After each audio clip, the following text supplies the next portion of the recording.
건강이 있을지어다 라는 제목으로 같이 은혜를 나누고자 합니다. 여러분, 사도 바울이라는 사람은 3번의 전도 여행을 하고 4번째 로마에 붙잡혀 가서 감옥에서 AD 68년 정도에 죽습니다. 그런데 오늘은 이 빌립보서가 쓰여진 것은 감옥에 있었던 62년도나 61년도였지만은 실제로 이 빌립보서를 쓰기 전에 이 지역에 갔을 때가 바울의 2차 전도 여행입니다. 바울의 2차 전도 여행인데요. 이 바울의 2차 전도 여행을 요 지도에 이렇게 나타냈습니다. 여러분, 요 바울이 안디옥 교회에서 바울과 실라라는 두 사람이 전도 여행을 신학자마다 조금 다릅니다만은 주후 49년도에 출발을 합니다. 그래서 이 바울이 태어났던 이 다소를 거쳐 가지고 1차 전도 여행했던 이고니온 루스트라 더베를 지나갑니다. 그런데 특별히 요 루스트라에 오늘 1절에 나온 디모데라는 사람을 만납니다. 이 디모데는 아버지는 헬라인이고요, 어머니는 유대인입니다.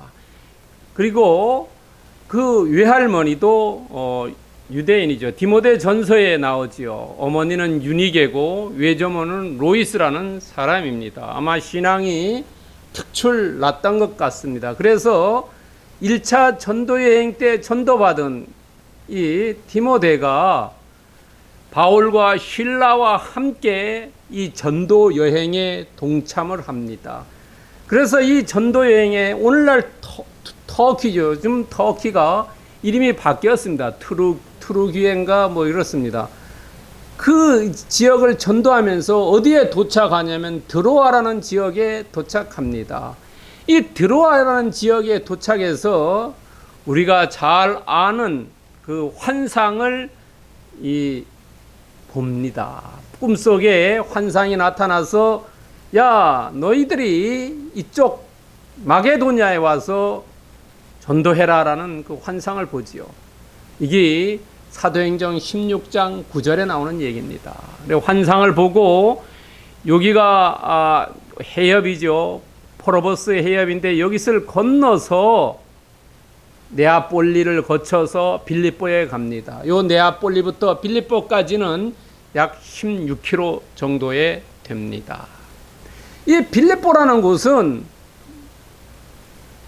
그 당시에 서양에서의 가장 유명한 왕 한 사람 있죠. 알렉산더라는 사람이요. 여러분, 외국 사람 이름 중에 알렉스라는 이름이 많지요. 그래서 이 알렉스라는 이름이 알렉산더의 이름을 줄여서 얘기하는 겁니다. 이 알렉산더 대왕이 자기 아버지가 그 왕이었던데 그 아버지를 기리기 위해서 BC 예수님 오기 전에 356년, 예수님 오기 전에 한 350년 전에 이 지역을 요새 말하면 신도시 개발을 합니다. 그런 지역입니다. 그래서 이 사울과 실라와 디모데가 이 빌립보에서 교회를 개척하죠. 우리가 빌립보에서 교회를 개척할 때 잘 아는 사람 있죠. 자주장사 루디아라는 사람. 이 루디아라는 사람을 만납니다. 그런데 오늘날 그 지역에 가보면 루디아 기념교회라고 있다고 합니다. 그런데 원래의 빌립보 교회는 폐허가 됐다고 합니다. 이 루디아라는 사람은 어디 출신이냐면 바로 요 두아디라는 요 지역의 출신입니다. 여러분, 계시록에 보면 7교회 있지요. 소아시아 7교회에 그 중에 한 교회가 바로 두아디라 교회입니다. 이 두아디라 지방의 출신인데 여기 와서 장사로 왔습니다. 그때 이 사람은 유대교인이죠. 그래서 강가에서 예배드리다가 바울 만나서 개종해서 요 빌립보에 유럽 최초의 기독교 교회가 만들어집니다. 이 자세한 내용은 사도행전 16장을 여러분 한번 보시면은 사도행전 16장에 이 빌립보에서 한 일들이 쭉 나와 있습니다.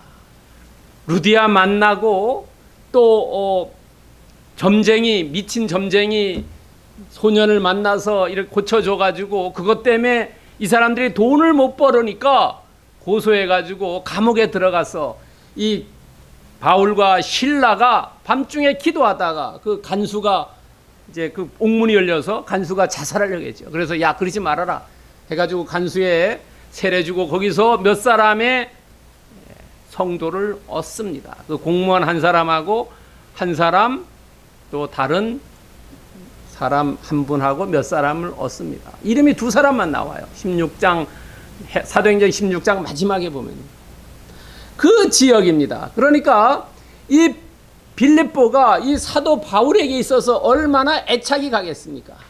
자기가 유럽에 가서 첫 번째 만든 교회, 그 교회에 감옥에 있으면서 생각나는 거지요. 여러분 얼마나 생각났겠습니까? 본인이 개척한 교회예요.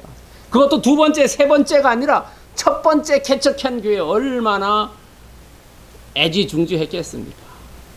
그러면서 나중에 이제 이 지역을 거쳐서 다시 돌아옵니다. 그러면 오늘 빌립보서 그것은 사도 바울이 로마 감옥에서 AD 61년인가 2년 그 사이에 썼어요. 그러니까 개척했을 때와 한 20년 정도 시차가 있습니다. 여러분 지금부터 한 20년 정도의 여러분들이 어떤 일을 한 것을 생각하면 보세요. 그때 인상 깊었던 일은 아마 잊지 못할 겁니다. 그러나 그냥 시간 보냈으면 뭐 그저 그런 시간이겠죠. 이 사도 바울이 20년 전에 본인이 개척했던 그 교회를 회고하면서 로마에서 편지를 쓴 겁니다.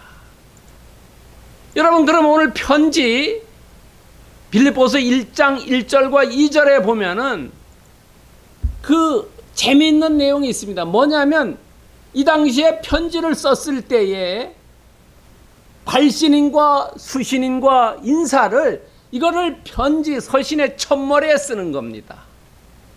먼저 내가 쓴다. 누구에게 너에게 그 다음에 잘 있었느냐 라고 편지 쓰는 것을 편지의 첫머리에 쓴다는 겁니다. 이것이 그 당시에 편지 쓰는 형식입니다. 전형적인 형식입니다. 그리고 오늘 1절에 보면은 이 사도 바울이 자기가 사도라는 얘기를 안 해요. 다른 서신에 보면 전부 자기가 사도라는 얘기를 해요. 그러나 오늘 서신에는 사도직을 언급하지 않습니다. 왜냐하면은 내가 사도라는 것을 이야기할 때에 그쪽의 사람들이 다 인정해 줬다는 거지요.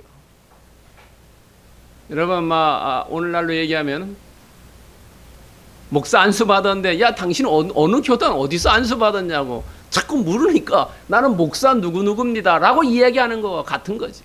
그러나 분명하면은 그렇게 굳이 자기의 목사라는 것을 얘기하지 않아도 그쪽의 사람들이 다 알고 있다는 거죠.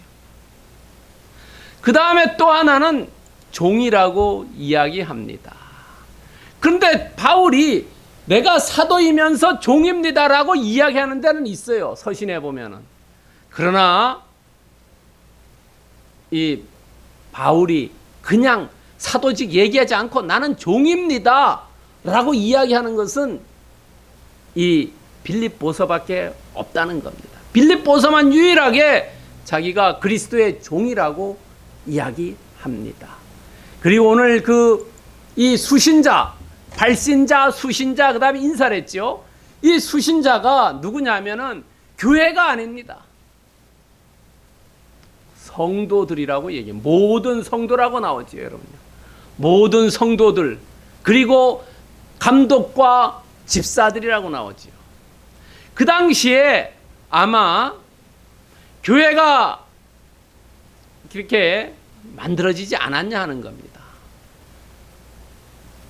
교회도 보통 장로가 장립을 했을 때의 온전한 교회지요. 장로가 없는 교회는 온전한 교회라고 하지 않습니다. 오늘날도요.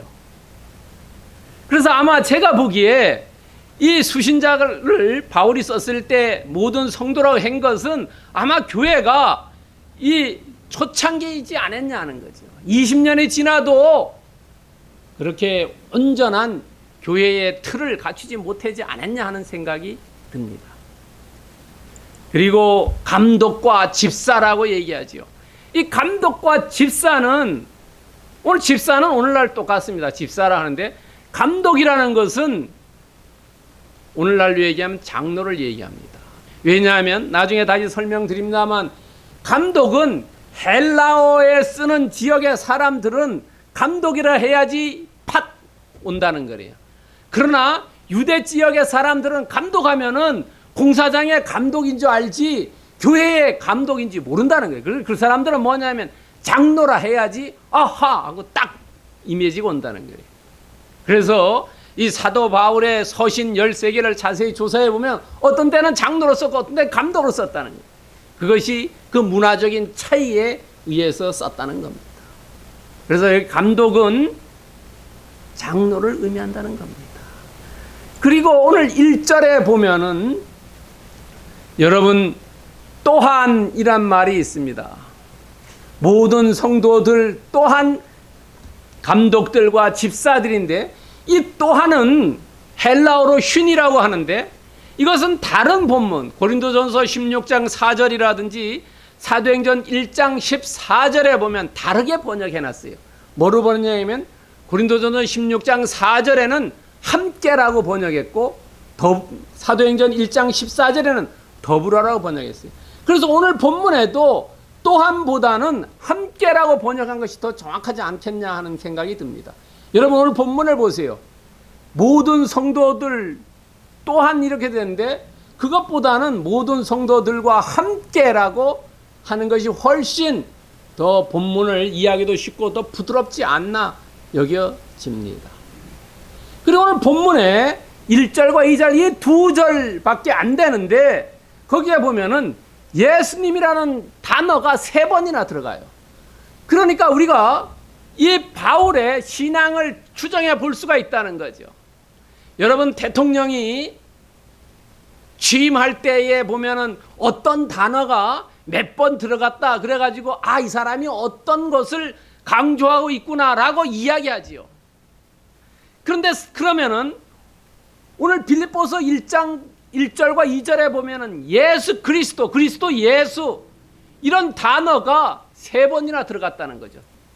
그러면 이 사도 바울은 그리스도라는 그 믿음이 아주 출중했다는 것을 우리는 알 수 있다는 거죠.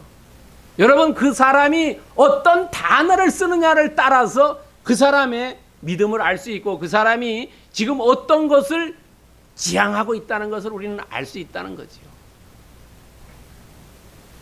여러분 이런 것을 통해서 오늘 조금 더 깊이 알아봅시다. 뭐냐면 오늘 설교 제목이 은혜와 평강이 있을지어다 합니다. 2절 마지막에 있습니다. 은혜와 평강이 너에게 있을지어다. 인사 이야기합니다. 기원입니다. 그래서 첫 번째 우리는 그리스도 예수의 종 모든 성도 은혜와 평강 이렇게 3개로 나누어서 조금 더 상고해 보겠습니다. 그리스도 예수의 종 1절에 나옵니다. 종이라는 것은 그 사람의 정체성을 정하는 겁니다. 여러분요. 정체성을 정한다는 거죠. 우리는 모두 성도죠. 종이라는 거 이야기해요. 이 종이라는 것은 헬라어로 둘러씁니다. 이 종이라는 것은 오늘날 얘기하면 노예도 볼 수가 있습니다. 여러분 근데 노예인데 우리가 생각하는 영화에 보면은 미국 남부 지역에 있는 그런 상태는 아닙니다. 왜냐하면 그 당시에 노예는 학교 선생님도 노예고 의사도 노예고 회계사도 노예고 농사 짓는 사람도 노예고 여러 종류의 노예가 있어요. 로마 사람들은 결코 손 하나 까딱 안 했다는 거죠. 모든 사람들이 다 노예들이 행동했다고 합니다. 근데 이 노예, 다시 말해 종, 둘로스는 주인의 소유물이라는 거죠. 동산, 부동산과 같다는 거예요. 소유권이 주인에게 있고 절대 복종한다는 거죠. 그리고 이 사람은 자유가 없다는 거예요. 그래서 철학자 아리스토텔레스는 이 종을 뭐라고 얘기했냐면 살아있는 도구다라고 얘기했어요. 살아있는 도구. 아리스토텔레스는요. 자기가 어떤 거 할 수 없다는 거예요. 이건 팔아먹을 수도 있고 뭐 일 시키면 100% 해야 되고 그 다음에 자유롭게 갈 수 있는 게 아니니까요. 살아있는 도구다라고 아리스토텔레스가 이야기했다는 겁니다. 그러니까 이 종의 할 일은 어떠냐면 주인에게 충성하는 거라는 거죠. 근데 오늘 왜 사도 바울과 디모데가 그리스도의 종이라고 얘기했냐 하는 거예요. 여기에는 깊은 의미가 있다는 겁니다. 나의 소유권, 사도 바울이 생각했을 때 나의 소유권은 예수 그리스도 그분만이 나의 소유권이 가지고 있다는 거죠. 그리고 나의 주인은 예수님이고 나는 예수님의 명령만 따르고 나는 예수님에게만 충성한다는 그런 의미를 포함하고 있다는 겁니다. 여기서의 사도 바울이 종이라고 한 것은요. 그런데요, 종들도 희년이 되고 또 7년이 되면은 다 이렇게 자유인이 되는가 아니면 돌려보내지요. 그런데 내가 종 됐다가 주인이 가라고 해서 자유인 시켜준다고 하는데 가만히 내가 가서 먹고 살 일이 막막하다는 거지요. 그러니까 아니요, 나는 가기 싫어요. 평생 난 주인남 모시고 살겠습니다 라고 하는 사람도 있었다는 거예요. 그게 출애굽기 21장 6절에 보면은 귀뚫은 종이라는 겁니다. 여러분 뭐 확인해 보지 않았지만은 결혼 이 예물로 남자가 여자에게 귀걸이 주는 거 아닙니까? 귀걸이가 귀뚫은다는 것은 그분이 남자에게 예속된다는 거예요. 귀뚫은 종이라는 것은 종신토록 나는 당신을 섬기겠습니다는 거예요. 종이 가기 싫으면 그 사람을 이 나무에다 대고 귀뚫렀다는 거예요. 그 당시에. 그러면은 그 종은 평생 일생 동안 그 주인 상전을 섬긴다는 겁니다. 아마 사도 바울도 디모데도 같은 심정이지 않았겠냐는 거예요. 나의 주인은 예수님이고 그분의 명령만 따르고 그분이 에게 소유권이 있고 충성하겠다는 나는 평생 귀뚫은 종으로서의 삶을 살겠다는 거죠. 그러나 우리는 실제로 이 사도 바울이라는 사람은 어떤 사람입니까? 공부도 그 당시에 엄청나게 많이 했지요. 가장 유명한 그 당시에 선생님인 가말리엘의 문화에서 공부했고 그 다음에 그 사람은 아까 다소에서 엄청나게 부자였겠지요. 그지 않으면 예루살렘에 보낼 수가 없지요. 여러분 오늘날에도 서울 쪽에 보내려면 돈이 많이 들지 않습니까? 집 떠나서 학교 보낸다는 게 얼마나 돈이 많이 듭니까? 공부도 많이 했고 집도 부자였고 정말로 바리새인 중에 바리새인이었고 로마의 시민권 가진 이런 사람이었다는 거죠. 이 사람이 자기가 종이고 그렇게 생각했을 때 우리는 어떻게 생각할 수 있나요? 겸손했다는 거죠. 겸손하지 않으면 자기 자신을 낮추기가 어렵지요. 내 자신을 내려놓는다는 것이 얼마나 힘듭니까, 여러분. 그리고 또 하나는 종으로서 요구되는 순종했다는 거죠. 그리스도 예수의 종으로서 요구되는 겸손과 순종을 몸소 보여주기 위해서 자기가 종이라고 이 서두에 썼다는 겁니다. 여러분 그렇다면은 우리는 어떻게 해야 되냐는 거죠. 우리도 다 같이 예수 그리스도를 주인으로 모시고 정말로 내 소유권이 그분에게 있고 명령과 충성해야 된다는 거죠. 우리는 그냥 왔다 갔다 하는 게 아니라 정말로 내 자신을 드려야 된다는 거죠. 고린도전서 6장 20절에 보면은 예수 그리스도가 너희들을 핏값으로 샀다는 거예요. 그렇기 때문에 너희들은 하나님께 영광을 돌려라. 너희 몸으로요. 여러분, 그리스도가 십자가에 돌아가면서 우리의 죄를 다 사해 줬지 않습니까?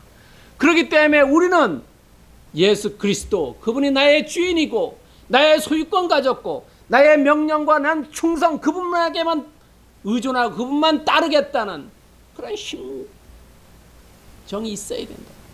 그걸 오늘 사도 바울을 통해서 우리에게 요구하고 있다는 겁니다. 너희 몸으로 하나님께 영광을 돌려라는 거예요. 우리가 하나님의 영광을 위해서 일생을 살아야 된다는 겁니다. 두 번째는 모든 성도입니다. 여러분 1절에 보면 특별한 관계를 이야기합니다. 모든 성도, 성도라는 것은 헬라어로 하기오스입니다. 이건 단수인데요. 복수는 하기오이스입니다. 하기오스하고 하기오이스하고 이 단수와 복수인데요. 이 성도라는 것은 거룩한 자 혹은 구별된 자라는 겁니다. 거룩한 거 아니면 구별됐다. 여러분요. 그런데 이 성도 뒤에 누가 나옵니까? 아까 말씀드린 감독과 집사가 나옵니다. 감독은 장로와 같은 의미인데 이 감독이 해야 할 일은 돌보는 겁니다. 돌보는 거예요. 그리고 집사는 섬기는 겁니다. 조금 의미가 다르지요. 돌보는 것과 섬긴다는. 근데 성도를 누가 만들어 줬습니까? 여러분요. 여러분 성도를 우리가 여러분이나 저나 다 같은 크리스찬으로 누가 만들어 줬냐 하는 거지요. 우리가 예수 그리스도 그분이 아니면은 우리는 세상 사람과 같지요. 우리가 예수 그리스도 그분 안에 있을 때만 성도라는 거지요. 거룩한 자라고 구별된 자라는 거죠.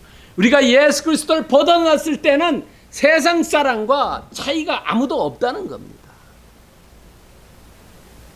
여러분 생각해 보세요. 하늘을 나는 새가 공중을 날고 물고기는 물속에 있어야 되고 나무 뿌리는 흙 속에 있어야 되고 크리스찬들은 예수 그리스도 그분의 품에 있을 때만 거룩하고 구별된 자라는 거죠. 물고기가 물을 떠났을 때와 나무 뿌리가 흙을 떠났을 때와 새가 공중에서 공기 속을 떠났을 때 그럴 때는 그것들은 생명이 없지요. 우리도 예수 그리스도 그분을 떠났을 때는 우리 육신은 살아있을지 모르지만 영적으로 우리도 죽어버린다.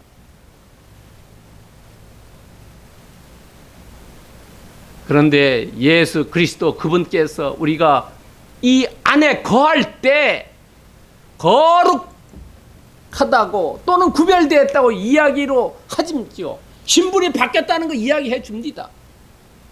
그러나 우리는 거기에 머물리지 말고 하나 더 나가야 된다는 거예요. 뭐냐 하면 우리가 신분이 바뀌었으니까 그 신분에 맞는 삶을 살아야 된다는 거죠.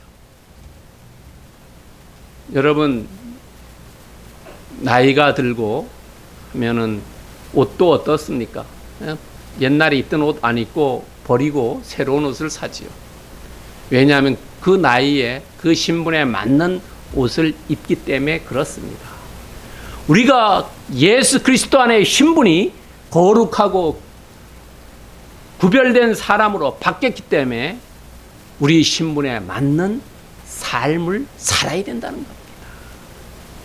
사도 바울은 신분이 바뀐 이후에는 다시 돌아가지 않았다는 거죠. 우리의 삶이 성화의 삶을 살아야 된다는 거죠. 우리는 자꾸 뒤로 돌아가면 안 된다는 거예요. 앞으로 나아가야 된다는 거죠. 우리의 삶을 통해서 크리스찬으로서 성화의 삶을 보여줘야 된다는 거죠. 우리는 오늘은 조금 내가 잘못해서 내일은 조금 더 나아져야 되고 조금 더 나아져야 된다는 거죠. 그것이 성화된 삶이라는 거죠. 그것이 거룩한 성도라는 겁니다. 여러분 에베소서 4장 1절에 보면은 그러므로 주 안에서 갇힌 내가 너희를 권하노니, 주 안에서 갇혀 있는 거예요. 로마 교회에서. 너희가 부르심을 받은 일에 합당하게 행하여 라고 얘기합니다. 예수 그리스도가 우리를 거룩한 신분으로 불러주셨기 때문에 우리는 그것에 합당하게 행해야 된다는 거예요. 또 하나는 에베소서 5장 3절에 보면 음행과 온갖 더러운 것과 탐욕은 너희 중에서 그 이름조차 부르지 말라. 이런 것들은 성도에 합당하지 않다는 거예요. 그러니까 우리는 우리에게 크리스천으로서 바람직하지 않는 것들은 이름조차 부르지 말라는 거예요. 멀리 하라는 거예요. 성화의 삶, 신분이 바뀌었으면 그거에 맞는 삶, 그런 삶을 살으라고 오늘 우리에게 요구하고 있습니다. 세 번째는 은혜와 평강입니다. 2절에 나오는데 복의 근원입니다. 은혜는 헬라어로 카리스입니다. 그리고 평강은 헬라어로 에이레네입니다. 자, 여기에 두 가지를 썼습니다. 그러나 보통 그 당시에 헬라 시대의 편지의 인사말에는 평강이라는 말을 사용하지 않았다는 거예요. 보통 은혜라는 말만 사용했다는 거예요. 왜냐하면 이 헬라 사람들은 은혜라는 말 하면 안다는 거죠. 그러나 유대인들은 모른다는 거예요. 여러분, 우리가 크리스찬이면은 크리스찬들이 사용하는 단어가 있다는 거죠. 그거를 들으면 이 사람이 기독교회 다니는 사람인 걸 알 수 있다는 거죠. 은혜만 썼는데 이 사도 바울이 평강이라는 말을 집어넣었다는 거예요. 내가 어느 집단에 가 있어도 나를 통해서 그리스도 예수의 복음을 전파했다는 겁니다. 평강이란 말이 그거예요. 이 평강이라는 말은 유대인의 샬롬을 의미합니다. 여러분, 이 유대인의 샬롬은 평안, 안식 이런 걸 얘기하지요. 평강이라는 것은 어떤 거냐면 하나님과 나의 관계가 화목하고 내 이웃과 화목하고, 그리고 하늘나라, 우리가 이 땅을 떠나서 하늘나라 갔을 때 거기서도 화목한 그런 상태를 평강이라고 합니다.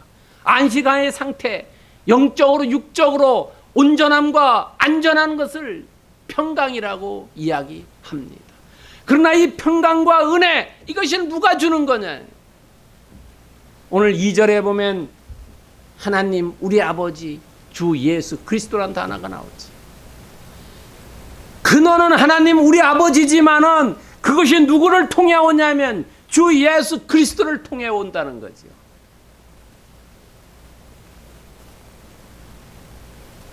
예수님께서 말씀하셨죠. 나는 길이요 진리요, 그 다음에 나로 말미암지 않고는 아버지께로 갈 수가 없다 그랬죠. 우리가 예수 그리스도를 통해서 아버지에게로 가듯이 축복도 예수 그리스도를 통해서 내려온다는 거죠. 나는 길이요 진리요 생명이라고. 여러분 생각해 보세요. 하나님이 축복권을 가지고 있는데 그 축복권이 그리스도를 통해서 우리에게 온다는 거죠. 교회를 통해서. 우리가 기도할 때 예수님의 이름으로 기도한다 그랬죠. 예수님을 통해서 하나님께 올라가는 겁니다. 근원과 흐름이 그렇게 되어 있다는 겁니다. 은혜와 평강이 그리스도를 통해서 내려온다는 겁니다. 그런데 여기에 또 한 가지가 있죠. 주 예수 그리스도라고 그랬어요. 그 당시에 주라는 것은 헬라어로 큐리오스인데, 주라는 것은 이 유대교인들은 유일신 하나님만을 주라고 얘기했다는 거예요. 그 당시에 헬라 사람들은 큐리오스 하면 황제를 얘기했다는 겁니다. 그러나 이 사도 바울은 주라는 것을 세상을 통치하는 분, 예수 그리스도 그분을 이야기했다는 거예요. 헬라인들에게는 도발적이었고 유대인들에게는 충격적이었다는 거죠. 어떻게 예수 그 사람을 주라고 얘기하느냐 하는 거죠. 여러분, 이 사도 바울은 주라는 말을 썼고 평강이라는 말을 썼다는 거예요. 내가 크리스천으로서 정말로 이 세상을 통치하는 사람은 그분밖에 없다는 것을 나타냈다는 거죠. 우리들은 어떠냐는 거죠. 나는 직장에서, 내가 하는 일터에서, 사업체에서 정말로 예수 그리스도의 향기를 나타내고 있느냐, 예수 그리스도의 단어를 사용하고 있느냐 하는 거죠. 두 가지나 얘기하고 있다는 겁니다. 바로 이 주 큐리오스가 예수님 그분이 축복이 오는 통로고 기도가 올라가는 통로이기 때문에 우리는 그분을 신앙의 대상으로 삼고 있다. 너희들도 그분을 신앙의 대상으로 삼으라는 거예요. 그러면서 본문에 이 그리스도 이분을 3번이나 언급했다는 겁니다. 여러분, 야고보서 1장 17절에 보면 온갖 좋은 은사와 온전한 선물이 다 위로부터 빛들의 아버지께로부터 내려오나니, 하나님으로부터 온다는 거예요. 모든 것이 그분 하나님이 모든 것을 쥐고 계시고 그것을 통해서, 그리스도를 통해서 우리에게 온다는 거예요. 위로부터 온다는 거예요. 그래서 우리는 이 사람들에게 너희들의 은혜와 평강이 오는데, 그 평강이 사도행전 16장 31절, 우리가 잘 아는 구절이죠. 이 빌립보에서 바로 이 얘기했어요. 빌립보에서 사도 바울과 실라와 디모데가 이 빌립보 교회에 가서 설교했을 때, 간수에게 설교했을 때 그 얘기하는 거지. 여러분, 주 예수를 믿어라. 그래야면 너와 내 집이 구원을 얻는다 하는 거죠. 복의 근원이다 하는 거죠. 그분이 신앙의 대상이다 하는 거죠. 그분을 믿으면 복의 근원이기 때문에 내 집이 구원을 얻는다는 거죠. 우리가 구원이라는 것이 죽어서 주님 만나는 것도 구원이지만 이 땅에서 내 어려움은 없어진다는 거죠. 모든 문제가 해결된다, 그런 문제를 이야기하고 있다는 거죠. 빌립보 교회에 가서 간수에게 이야기합니다. 복의 근원, 그것이 어디에 있느냐? 이 세상에 통치하고 이 세상을 이끌어가는 그분밖에 없다는 것. 그렇다면 오늘 본문의 메시지는 뭐냐 하는 거죠. 엘리세르 유레 에스트 레그 나레입니다. 이것은 라틴어입니다. 라틴어요. 오늘날로 얘기하면 이태리 말입니다. 이 말 뜻이 뭐냐 하면은 주인, 노예가 되는 것은 왕자가 되는 것이다. 우리가 주님께 정말로 종 같은 역할을 잘 하면은 그것이 역설적으로 왕자가 된다는 거지요. 여러분, 기독교는 패러독스지요. 역설의 종교지요. 낮아지면 높아진다고 말씀하지 않습니까? 높아지려고 할 때 낮아지는 거죠. 일리세르 유레 에스트 레그 나레입니다. 주의 노예가 되는 것이 왕자가 되는 것이다. 여러분, 마태복음 25장 21절에 보면은 착하고 충성된 종이라고 불림받은 사람, 달란트 비유에 5달란트하고 2달란트 받은 사람, 이 어떻게 했어요? 칭찬 들었죠. 정말로 종으로서 역할을 잘하는 거예요. 우리는 예수 그리스도의 전부 누구나 종이라는 거죠. 왜냐하면 디모데도 종이라고 오늘 얘기하지 않습니까? 디모데도 종이 됐기 때문에 우리도 예수 그리스도의 종이 될 수 있다는 겁니다. 그런데 우리가 예수 그리스도의 종이었다면 우리가 정말로 충성된 종이가 되어야 된다는 거죠. 작은 일에 충성할 수 있는, 교회 일은 작은 일이 많죠. 큰 일보다. 그리고 이렇게 했을 때 우쭐하고 하니까 나의 공로, 나의 희생, 내 능력이라고 이야기하지 않고 누가복음 17장 10절에 보면은 우리는 무익한 종이라 해야 할 일을 했을 뿐이다라고 겸손해야 된다는 거죠. 우리가 어떤 일 조금만 하면은 교만해질 수 있죠. 그러나 겸손한 종 되어야 된다는 거죠. 겸손한 종. 마땅히 내가 할 일을 했을 뿐입니다라고 이야기하는 그런 겸손한 종 되어야 된다. 그럼 우리는 삶에 어떻게 적용해야 되냐 하는 거지요.